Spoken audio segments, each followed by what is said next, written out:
राजस्थान में सत्ता वापसी के प्लान में जुटी बीजेपी हर कदम फूंक फूंक के उठा रही है। यही वजह है कि वो वसुंधरा राजे के बदले तेवर के बाद भी कोई बड़ा फैसला नहीं उठा रही। एमपी छत्तीसगढ़ से अलग राजस्थान में पार्टी ने अब तक उम्मीदवारों की पहली लिस्ट भी जारी नहीं की है।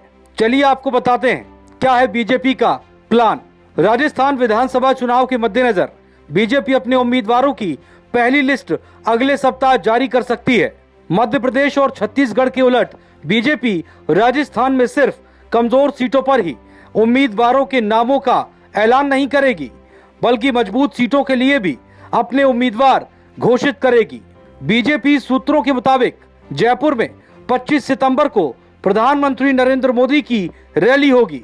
फिर अगले सप्ताह दिल्ली में राजस्थान को लेकर बीजेपी की केंद्रीय चुनाव समिति की बैठक संभावित है। इसके बाद पार्टी राज्य के लगभग 50 उम्मीदवारों की पहली सूची जारी कर सकती है।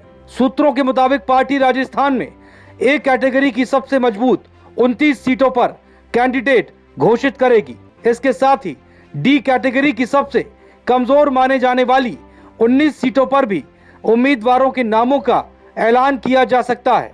पूर्व मुख्यमंत्री वसुंधरा राजे लगातार अपनी भूमिका स्पष्ट करने की मांग करती रही हैं। बावजूद इसके पार्टी आलाकमान की तरफ से उन्हें विधानसभा चुनाव के मद्देनजर कोई अहम भूमिका नहीं दी गई। इससे ऐसा लगता है कि पार्टी नेतृत्व ने उनके बारे में अपना मन बना लिया है। हालांकि वसुंधरा राजे ने पिछले कुछ महीनों के दौरान पार्टी के आला नेताओं के साथ लगातार संबंध सुधारने का प्रयास किया है। राजस्थान में चुनाव से जुड़ी दो अहम समितियों, प्रदेश संकल्प पत्र समिति और चुनाव प्रबंधन समिति में जगह नहीं दिए जाने के बावजूद सार्वजनिक तौर पर अपनी नाराजगी तक व्यक्त नहीं की। पिछले कुछ विधानसभा चुनावों में स्वराज संकल्प यात्रा हो या फिर बीजेपी की परिवर्तन यात्रा या फिर कोई अन्य चुनावी यात्रा, उन तमाम यात्राओं में मुख्य भूमिका में रहने वाली वसुंधरा राजे इस बार राजस्थान में पार्टी की ओर से अशोक गहलोत सरकार के खिलाफ चलाई जा रही 4 परिवर्तन यात्राओं में हाशिए पर दिखी हैं। इस बार राजस्थान में बीजेपी ने जब प्रदेश के अलग अलग इलाकों से 4 अलग अलग परिवर्तन यात्राएं शुरू की तो वसुंधरा को सीधा नेतृत्व नहीं दिया गया। वहां केंद्रीय नेताओं के साथ वो मंच पर तो नजर आई, लेकिन बाद में उन्होंने इन यात्राओं से दूरी ही बना रखी है। हालांकि इसके पीछे उनके व्यक्तिगत पारिवारिक मसलों को भी बड़ा कारण बताया जा रहा है। वसुंधरा राजे की बहू जानलेवा बीमारी से पीड़ित हैं और गंभीर हालत में दिल्ली में उनका इलाज चल रहा है और इसलिए उन्हें दिल्ली में भी रहना पड़ रहा है।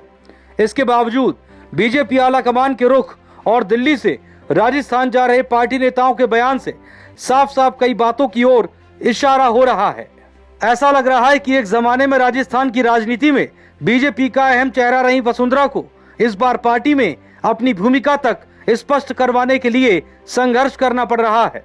ये हाल तब है जब अपने जन्मदिन की रैली, धार्मिक यात्रा और अन्य कार्यक्रमों के जरिए वो न केवल अपनी ताकत दिखा रही हैं, बल्कि अपने बयानों से भी अपनी दावेदारी जता रही हैं। ये तथ्य भी सर्वविदित है कि सत्ता से बाहर होने और लंबे समय से आला नेताओं की बेरुखी का सामना करने के बावजूद वसुंधरा राजे काफी कद्दावर हैं। वो आज भी राज्य की 200 विधानसभा सीटों में से 60 से 70 सीटों पर चुनाव हराने का दमखम रखती हैं। जाट, राजपूत और गुर्जर मतदाताओं पर अच्छी खासी पकड़ रखने वाली वसुंधरा राजे राज्य की महिला मतदाताओं में काफी लोकप्रिय हैं। बीजेपी को भी उनकी लोकप्रियता और राजनीतिक ताकत का बखूबी अंदाजा है, इसलिए उन्हें लगातार मैनेज करने का भी प्रयास किया जा रहा है। राजस्थान में प्रधानमंत्री नरेंद्र मोदी, अमित शाह और जेपी नड्डा के कार्यक्रमों में उन्हें मंच पर जगह दी जा रही है। यहाँ तक कि प्रधानमंत्री नरेंद्र मोदी ने जब दिल्ली में राजस्थान के सांसदों के साथ बैठक की तो उन्हें सांसद नहीं होने के बावजूद उस बैठक में आमंत्रित किया गया था।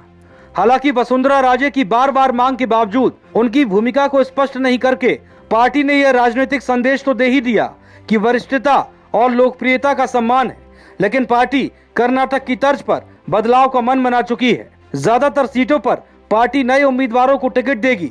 कई सांसदों को भी विधायकी में उतारने का मन बना लिया है और इसके लिए पार्टी कोई भी जोखिम लेने को तैयार है। आपको ये खबर कैसी लगी कमेंट सेक्शन में जरूर बताएं। साथ ही साथ जनहित टाइम्स को सब्सक्राइब करना ना भूलें।